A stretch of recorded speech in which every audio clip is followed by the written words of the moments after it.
abana b'Imana baratakaza ukwizera bakazigama amahera. Mubona mukengera ijambo, ntimurindire ibintu birebire. Fata ijambo. Kwizera kuzanwa no kumva Imana iriko iravuga.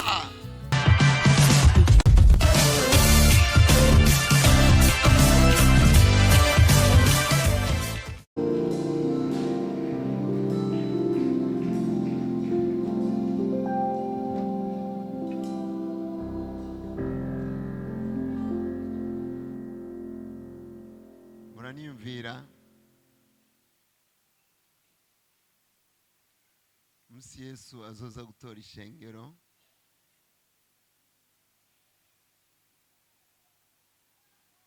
hanyuma hakabaho abakristo batagiye. Muraniyumvira ukuntu bizoba bimeze, ariko nariko ndiyumvira ku ruhande rwacu. Hari abantu bazovuga ati yo Mana urandenganije, je nari umukristo mwiza. Hariho n'abandi bazovuga bati Mana vy'ukuri narananiwe kwitegura ariko nari mu vyaha. Sivyo nshaka kwigisha, ariko nari niyumvise no biherako. Muyumvira umuntu apfuye agaca asanga agiye mu kuzimu kwa shetani, akikanga ati yo Mana ibi bintu bigenze gute? Je nari nzi ko ndi umwana w'Imana. Nageze kubatera agakuru, numvanye uwundi muvugabutumwa w'umuzungu yariko aravuga umuntu yagiye mu kuzimu, yaragwaye ari mu maboko ya inakuru, hanyuma ngo aravyumva ko yapfuye. Abantu bose bapfuye barabimenya ko bapfuye, ariko baca babona batanguye ubundi buzima. Hama ngo arabona ko ari karamanuka ahantu habi cyane, aramanuka, hanyuma arabona ko yashitse mu kuzimu, ngo aca atangura kuvuza induru avuga ati Mana ntibishoboka, jewe ndi umwana wawe, je narabatijwe mu mazi menshi, jewe sinaruku. Nibuka narigeze kubibabwira. Hanyuma abona yumva ijwi ry'umuntu avuze ngo stop. Arumva ko ari ijwi ry'ubushobozi. Muhemu mbi yagira imushiremwe ahantu babugaranira abapfiriye mu byaha, mu kurindira ko bazotabwa mu muriro, ikiramureka. Hama mukanya cabona ruguru y'amaso asanga ari mu maboko ya inakuru. Acitangura kubwira abantu ko yari yashitse mu kuzimu. Hanyuma aravuga ati ndabimenye ko iyo Imana ibishaka ubuzima bwanjye bwari buzimiye kuzoshitsa ibihe bidashira. Rero ni ibintu nari nshatse guherako, ariko sivyo nshaka kuvuga. Numva muribuka ahantu Paulo yavuze ngo nopfuma mpfa hako ivyirato vyanje abantu babihindura ubusa, nopfuma mpfa. Numva nshaka kubaganiriza mu kanya gato nopfuma mpfa.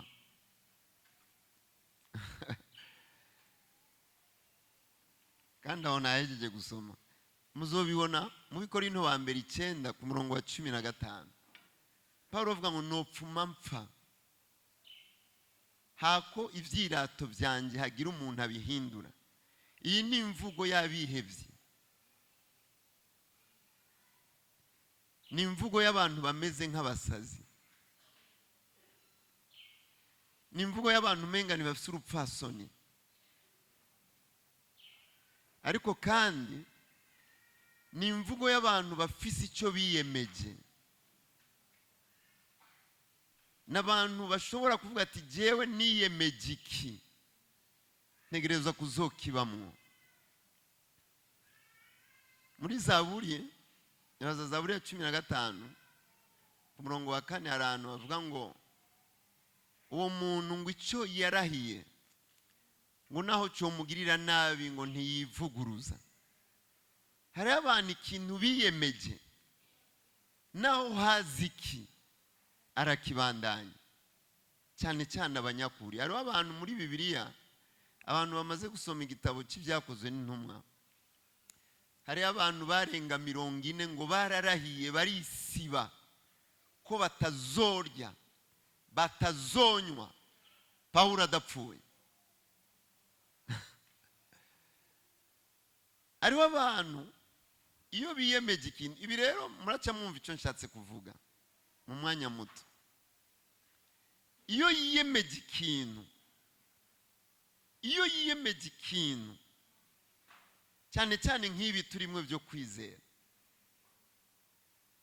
iyo yiyemeje ikintu, ba Daniyeli baravuze ati twebwe ibyo byo kurya by'umwami ntabyo turya, mutubabarire mutugerageze iminsi. Ni ikintu numva mu mutima nshaka ko bimera uku, sindabirekura. Barabatwaye kugobo ku itanure ry'umuriro ngo babaterereyo ko batasenze ikigwamana. Bavuga Imana irashaka kudukiza, ariko naho itodukiza ntabyo dukora. Imana irafise abantu nk'abo kandi irashaka abantu nk'abo.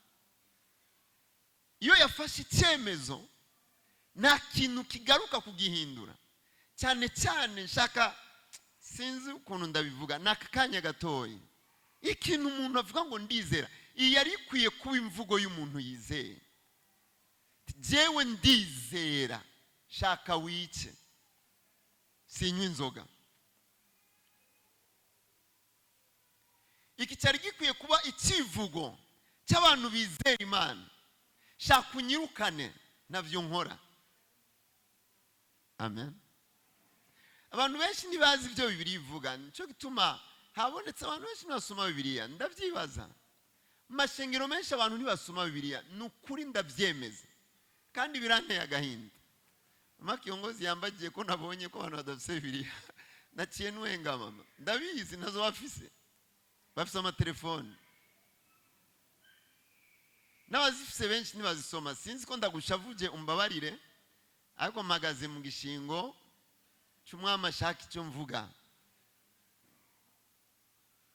Cyatsa kuba ikivugo cy'abantu basoma ijambo. Je sinshobora kuba muri iri shengero bakora uko.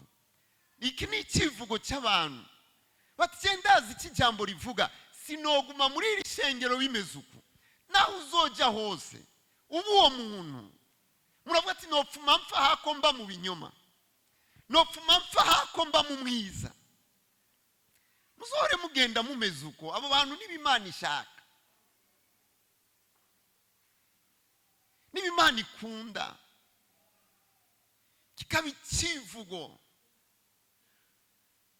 Muravuga ati jewe mama aho rero shaka munyirukane, kandi akabona kudafite ubwoba bwo kwirukanwa mu nzu.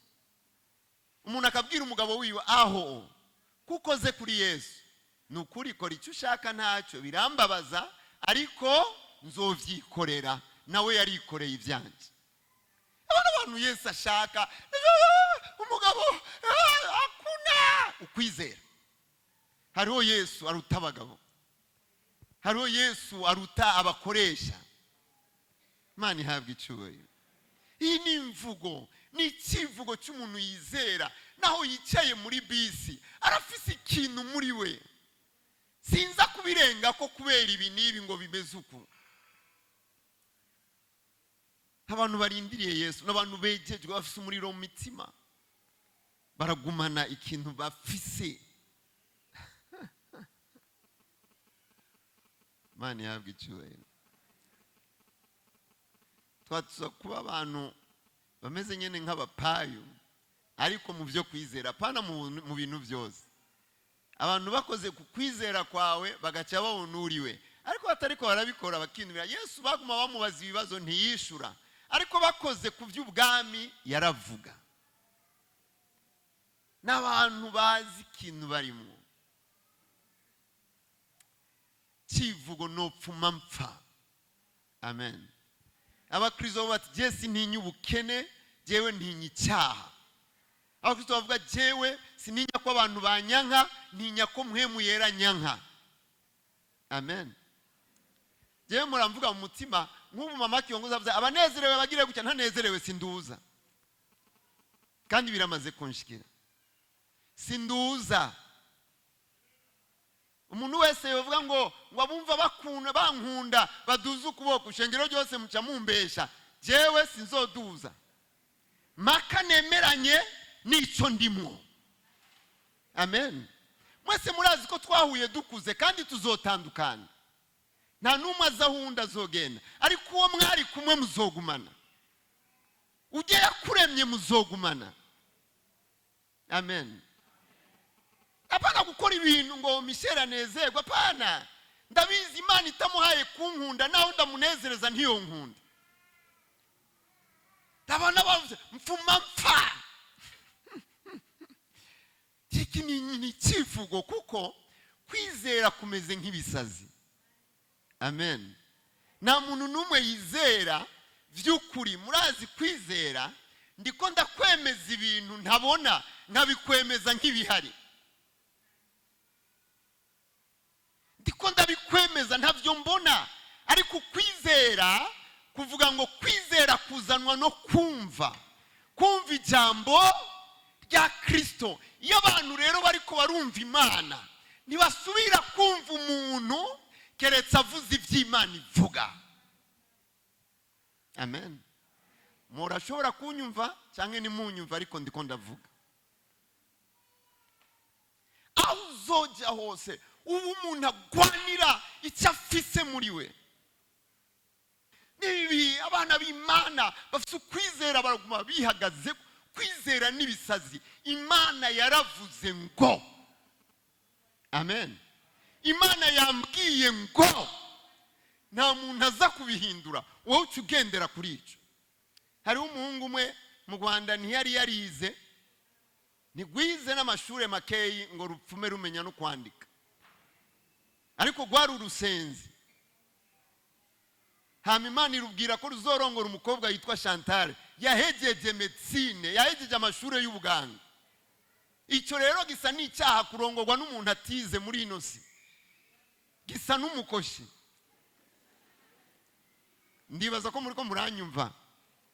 Ndifuza utuntu twinshi noza ndavuga, ariko abantu bontera amabuye. Ubwishime bw'ishure ntibuvanze, ntibuhuye no kwizera. Uwo mutipe arabwira umurongozi we mu masengesho, Imana yarambwiye ikintu. Kwa rutipe rugenda kubwira Chantal, rumusanga mu bitaro ariko aravura yambaye twa tuntu bashira mu matwi. Shani, Imana yambwiye ko nzakurongora, uzaba umugore wanjye. Chantal atata ibintu byose Imana aratsitara mu gicaniro barimo, acarakivamwo, aragumuka aragenda arabwira umurongozi ngo urabona Manuel kunsuzugura jewe, Manuel kuza kundambagiza jewe. Ntabwo nzagaruka gusengera aha, ntabwo mwigisha abantu banyu n'abasazi gusa. Sinobandanye iyo nkuru, ariko cyaruhiye kumurongorera mu Bufaransa. Cyaramurongoye icyo gitipe. Amina. Abantu bizera bameze nk'abasazi. Nicyo gituma abantu b'Imana mubona mukengera ijambo, ntimurindire ibintu birebire. Fata ijambo. Kwizera kuzanwa no kumva Imana iriko iravuga, kandi udashobora kurondera Imana ivugana nawe. Abantu bazokuremesha mu minota 5 subira usambuke. Cyo gituma mutamba ngaha musohotse mukagwana, muratamba musohotse mugasambana.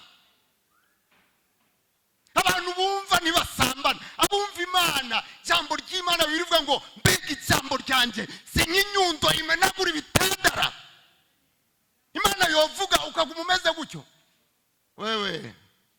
Genda ubeshe abantu bo muri Katolika, abakijijwe barazi ubushobozi bw'ijambo ry'Imana rizanira uwizera wese agakiza, uhereye ku muyuda ukageza ku munyamaranza.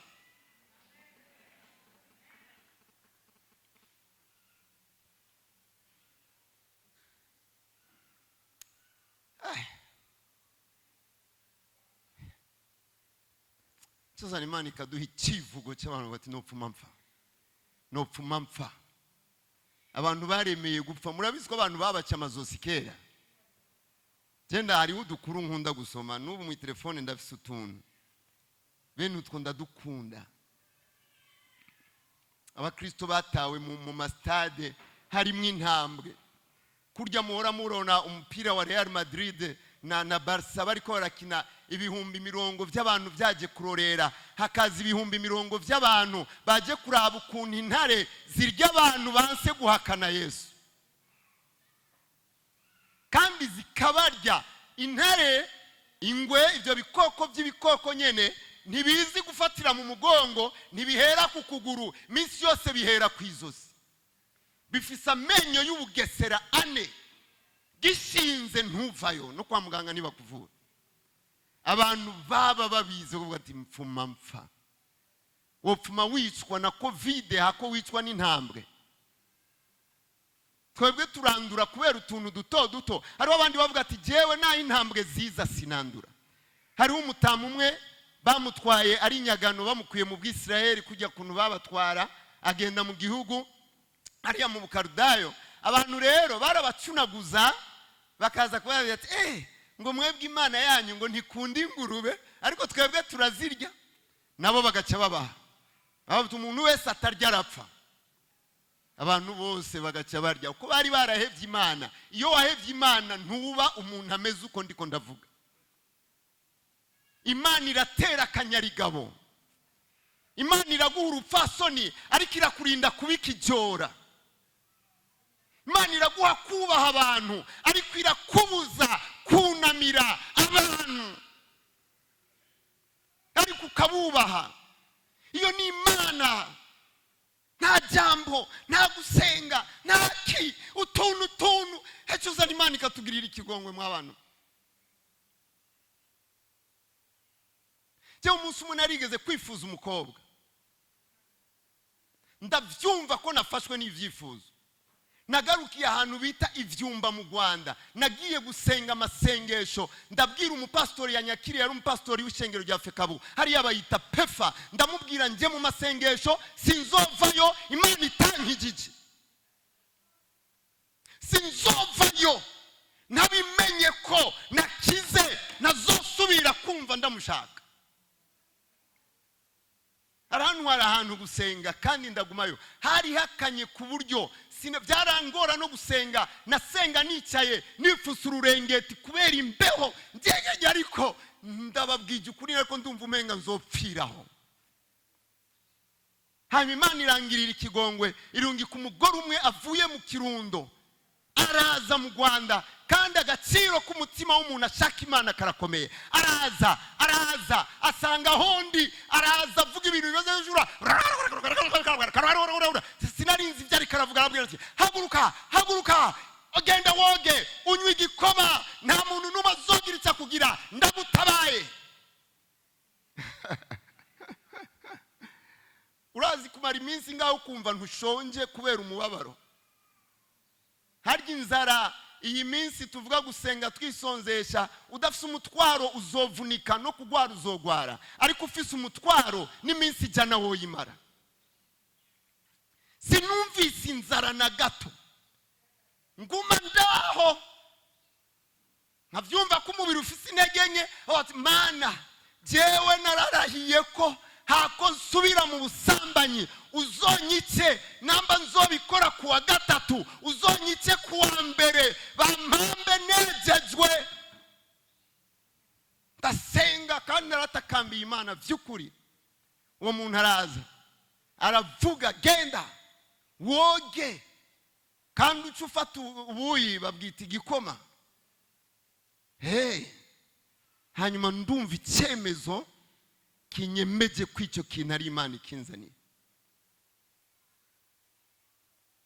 Biragoye kuba byawe n'umwana n'Imana, Imana nzima ivyara pana kuvyara nk'abantu. Abantu bavyara mu mubiri, yo ivyara mu mpemu. Irahindura, irakosora, ikakugira nk'uko yagize umwana wayo imurungitse mu isi. Umuntu ni wasubira guhitamo kugenda mu mwiza. Ndavayo Imana yandokoye. mwibaza ko binera isoni kubivuga? Narabivuze ahantu henshi nkivayo. Je na kera naravuga utuntu twinshi, ngeze aha muri Emmaus niho natugabanije ko nasanze hari abapfasoni benshi badakunda utuntu twose. Naciye niga kuza ndanuma ibintu bimwe bimwe. Barankanze, ariko Imana yarakoze. Amen. Bibiliya mbabarire soma hano hamwe. Shatse gusoma muri Petero wa mbere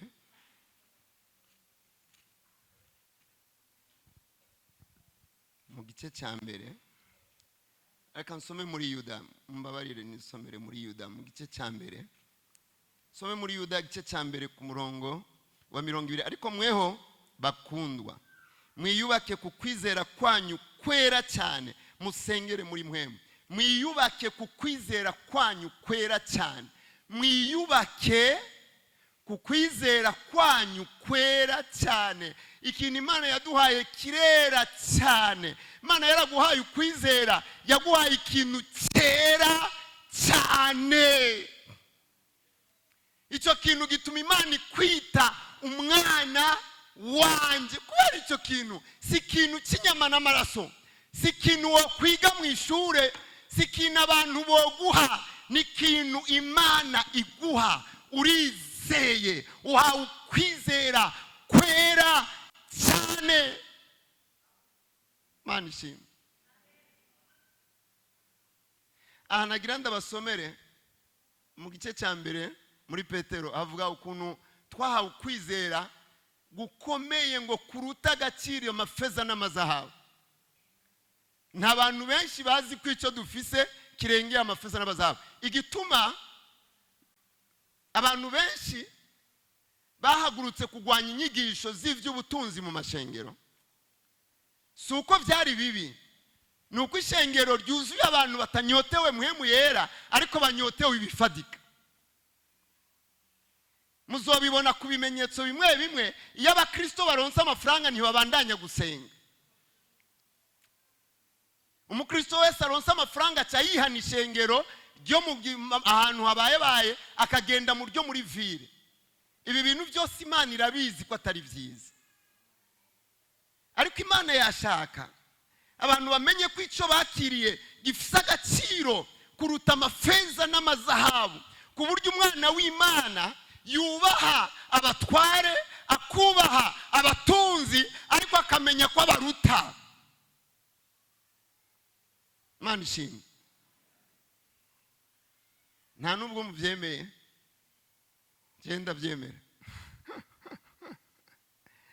Wubaha abantu, ariko umuntu wese adafise ukwizera, we ntushake kumwisemba ngo mugumane, uzoruhira kumererwa nabi.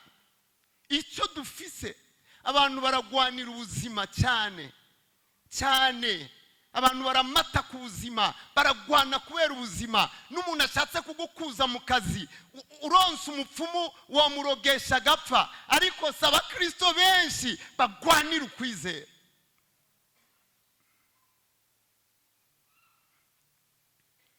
Kwizera kuraruta ibintu byose, kwizera kuraruta n'ubuzima.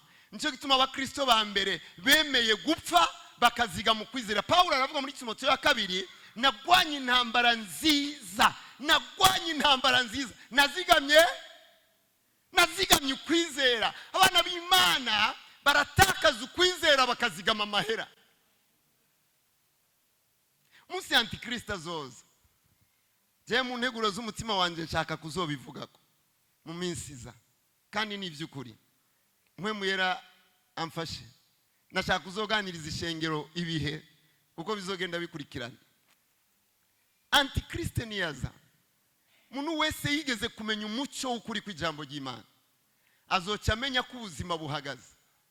Hazoza ku isi mpwemu y'ikinyoma yemeza abantu ko Yesu atabaho, kandi abantu bazovyemera, abantu bazovyakira. Kubera uyu munsi mpwemu yera hari, abantu barakira inyigisho z'ibinyoma, iyumvira igihe azoba adahari ibizoba. Nta muntu azoja mu isoko adafite ikimenyetso 666 ku ruhanga no ku kiganza cy'iburyo. aya masoko yose baguma bubaka mwe mwibaza ngo ni terambere, ariko shitani arazi cyari karakora. Na numa zoja mu isoko adafise kijya kimenyetso. N'amafaranga waziganije nuzoronka uyarira udafise gatandatu. Bizocika ibipapuro ubibona gutya mpaka wemere gupfa kubwa Yesu Kristo. Uyu munsi dukizwa n'uwadupfiriye, uwo munsi abantu bazokizwa bipfiriye. Biragoye uyu munsi. Petero yari yarahiye Yesu ngo jewe naho bose boguheba jewe sinzokuvako, ariko impwemu y'urupfu ntiyarazi cyarico. Baje kumufata Petero yararahiye arisiba gatatu kose, kandi yari umuntu nkatwe amaze kuzura mpwemu byaraheze. Sasa twebwe ikibazo nuko tutabayeho twuzuye mpwemu, kandi icyo gihe azoba yagiye. Abantu baranigana gose n'ubuzima, abantu barankana. Pastor Marie Rose yamyenga aravuga ngo mu ishengero abana b'Imana ngo dufitaniye, sinzi ukuntu babivuze pastor, dufitaniye ubumwe gusumba abo tuvukana. Ni bangahe bo byemera? Biragoye kwakira. N'Imana irabizi ko naho twobivuga nta bihari. Ko jewe no gushira ku mutima, wewe wonshira ku mutima gusumba uwo muvukana, gusumba uwo tuvukana. N'Imana irabizi, ariko uyu niwo muryango uzohora. Kwizera kuruta ubuzima. Aba bantu bose dukorana, aba bose mu gikorwa, aba bakozi b'Imana dukorana, jewe ubugenzi bwanje n'umwe wese bufatanye n'ukuntu mbona nawe afatanye na Kristo. Turashobora kubana mu manama ariko ntitubane mu mazu. Nama ndabibona. Turashobora kubana mu manama ukagwara sinda kurabe nkagwara ntundabe, turi kumwe mu nama z'ishengero. Ariko umuntu mufatanye ku kwizera, anyotewe icyo unyotewe, aharanira icyo uharanira, nta muntu abahuza mu isanga mwahura. Imana ihabwe icyubahiro. Muko muranyumva shengero?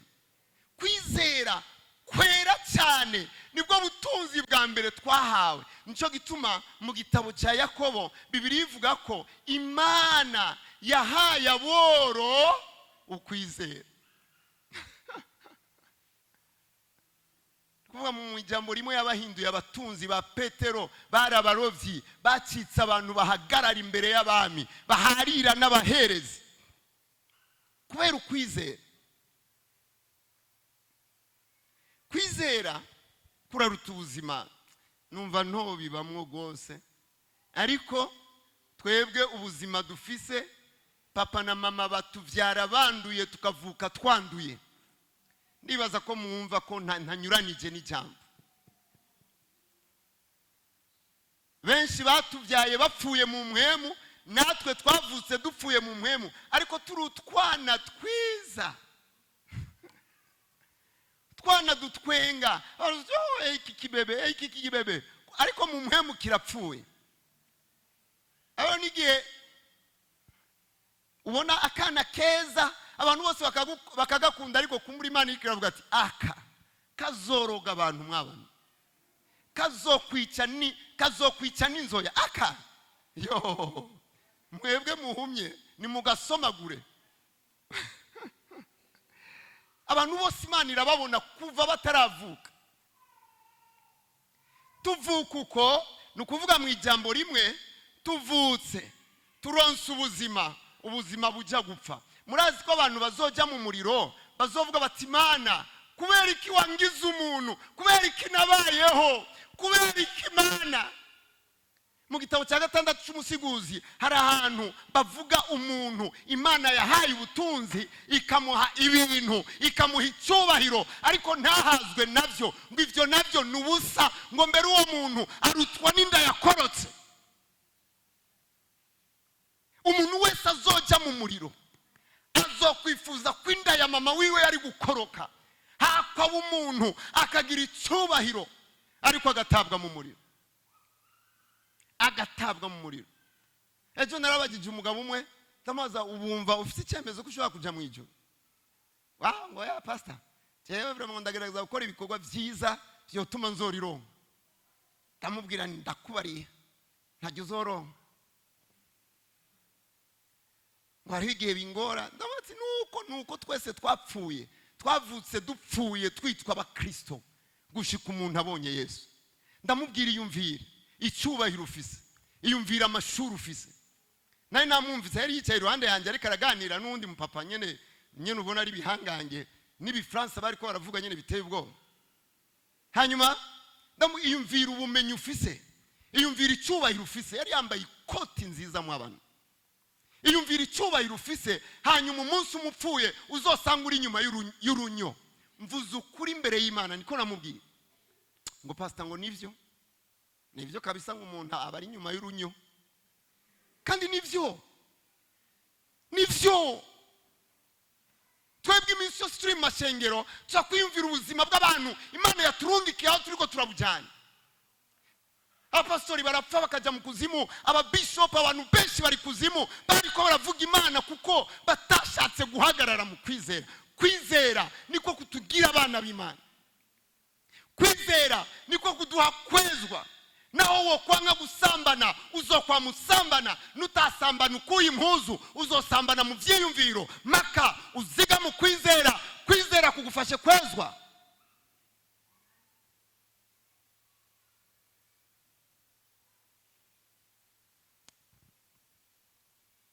Numva umutima wanjye ugira uturike.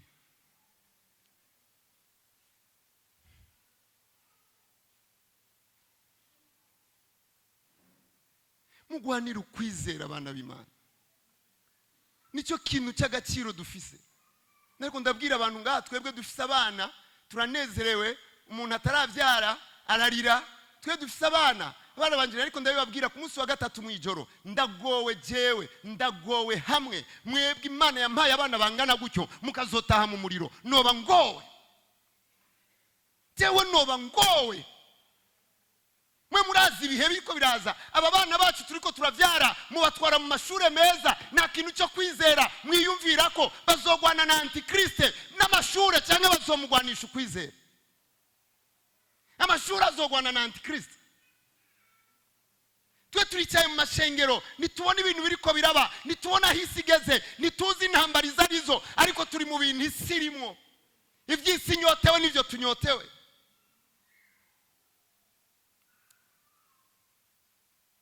Mugwanira ukwizera abana b'Imana.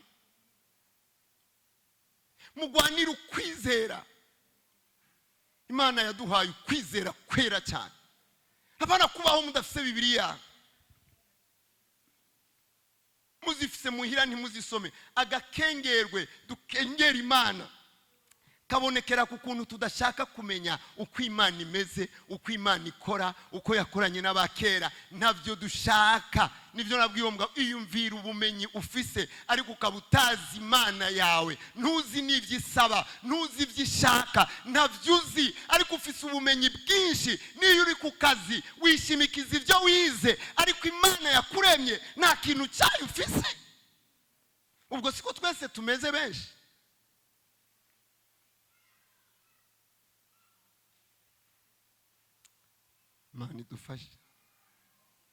Mani dufashe. Numva nosozerera ngaha.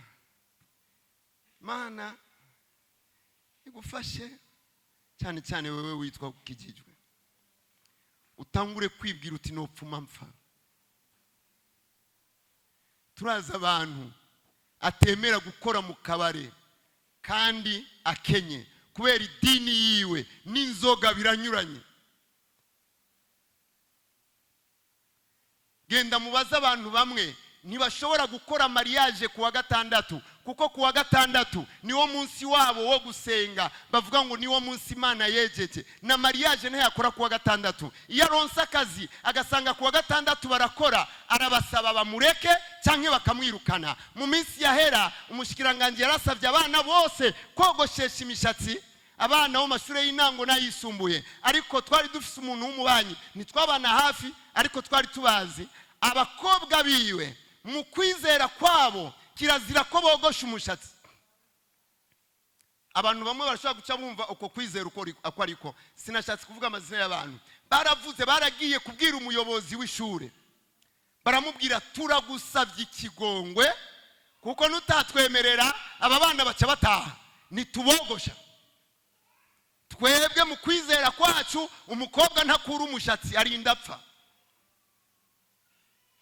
Aba n'abantu bahagaze ku kintu, iyo ari mwibarabara aribuka icyo ahagaze ko. Abaporoti benshi bari mwibarabara ntibibuka icyo bizeye, ntibibuka uwo bavuganye. Kwizera kuzanwa no kumva. Warumvise Kristo nta wundi mwami uzokumva. Warumvise Kristo nta wundi muziki uzokumva.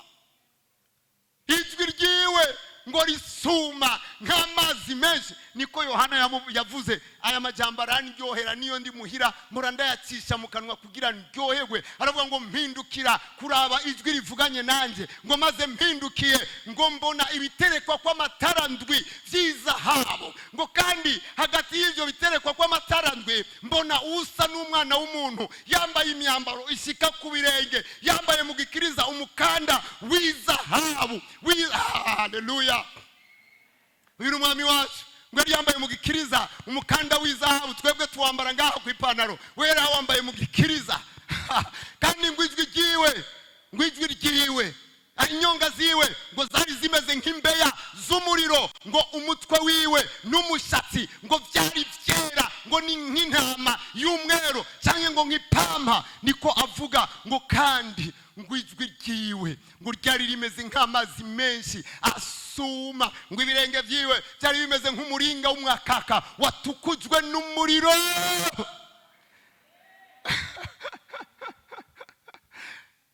Ngo mu kuboko kwiwe k'uburyo yari afise inyenyeri ndwi, mu kanwa kiwe havamo inkota ikarishe, ngo kandi mu nyonga hiwe ngo hari hameze nk'izuba iyo ryatse mu nkomezi zaryo zose. Ngo ndamubonye nikubita imbere y'inyundo ziwe nk'upfuye, ngo nshira ku kuboko kw'iburyo, arambwira ati ntutinye, ndi uwa mbere kandi ndi uwa nyuma. Jewe nari narapfuye, none raba mpora ndi muzima gushitsa ibihe bitazoshira, ngo mfise imfunguruzo z'urupfu na kuzimu. Haleluya. Uyu ni umwami w'ubwiza. Iyo uvuze ngo mfise ukwizera no kuvuga mfise uwo mwami. Amina. Iyo uvuze ngo mfise kwizera no kuvuga mfise uwo mwami. Nari mfise umukobwa umwe yari umugenzi kandi arakijijwe n'ubu wasengera muri Bomberge. Abo muhira ndazi bicaye aha baramuzi cyane cyane madame na Mike, ndazi baramuzi. Yaraza muhira, yari umugenzi wanjye cyane. Uwo mukobwa yarambwiye ati urazi ga Claude, sinari bwabe Pastor Claude, aba turazi ga Claude, jewe ukwizera mfise nta na rimwe nsaba umuntu amafaranga, nta na rimwe. N'ubu sinzi ukuntu ndavyibutsa ariko yaranyumije. Haraciye nk'amezi abiri twarahuriye ahantu mu Cyarama, sinigera nsaba umuntu amafaranga, mba nsuzuguje umwami wanje. Umwami ngo arashoboye kumubwira akayama. Yari afise menga yari umwana agira kangahe w'inyuma cyane mubi wawe, yarafise bakuru biwe, batishoboye kweri kutatubwira. Akitwengera, sinshobora gusaba amafaranga, ndafise umwami arashobora kumubwira akayama. Siniduherutse kuyaga numve ko agihagaze aho hantu, ariko arabimbwira naratetemetse, naragize ubwoba. Ndavuga ati hari abantu bafise ikintu kandi bakakigenderako. Hariho abantu arinda saza icyo yiyemeje atakivuye ko. Imana ihabwa icyubahiro. Mumbwire agakengerwe dufise kwijambo. Niyo twicaranye muri salo zacu turubahuka tukavuga iby'umupira, ngo urazi ngo umutipe yitwa Vinicius ndafise agahungu gahora kamwita ngo Vini batoka pale we. Munsi umwe haraciye nk'amayinga abiri, Real Madrid yarakinye na Barca, hanyuma Barca irabamomora mu ijoro. Narafashe telefone ngira nandikire umukozi w'Imana ari ngaha hafi yacu, nagira ndamwandikire nti koma musozi.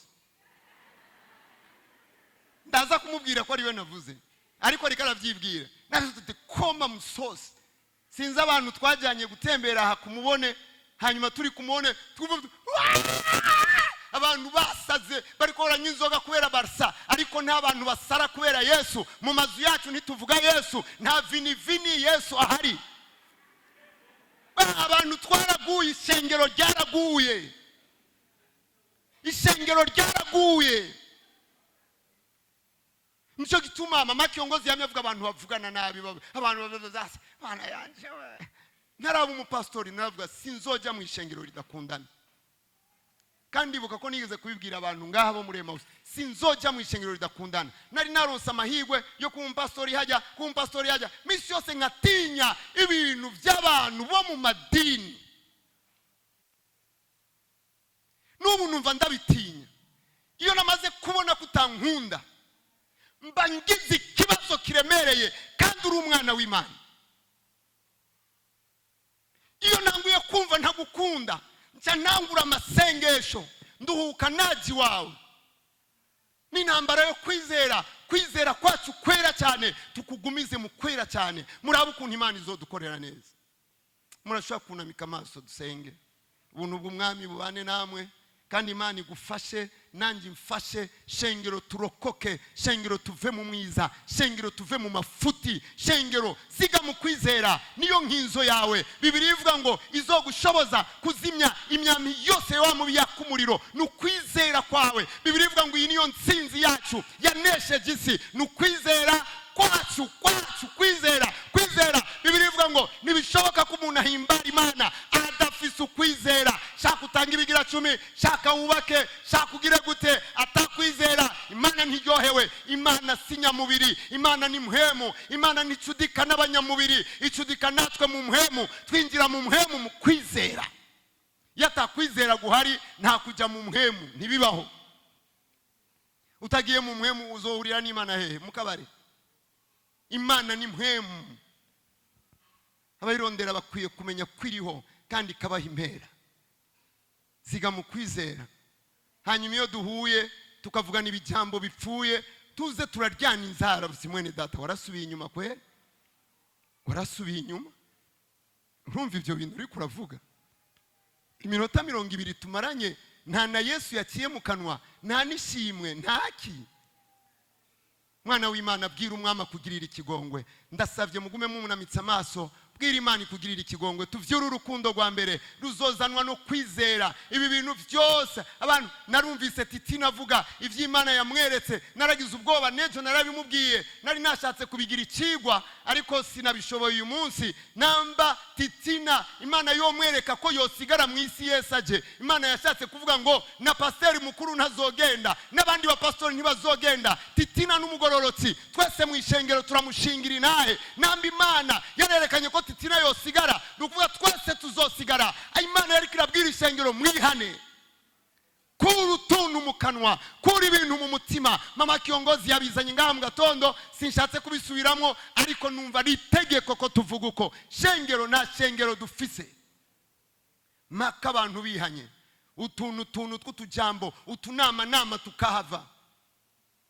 Naho ubundi na shengero. Abantu benshi bari ngaha kubera dufite ishengero ryiza, ishengero rifise imiduga, ishengero risharije, ishengero haraho rifasha boro, umuhozi irindi ishengero twobabura. Abantu benshi bari ngaha kubera bafite abaprofete babasengera, hozi irindi ishengero rifite abaprofete nitwosubira kubabona. Kandi ibindi ko ndavyemeza ndavyemanga.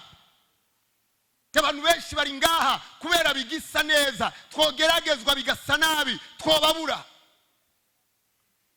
Kwizera kuri he? Abantu bari mu ishengero kubera iki? Abantu barivamwo kubera iki? Abantu bakorera Imana kubera iki? Abantu bakundana kubera iki? Abantu bankana kubera iki? Kwizera. Bibiliya iravuga ngo ikitavuye ku kwizera cyose ni icyaha.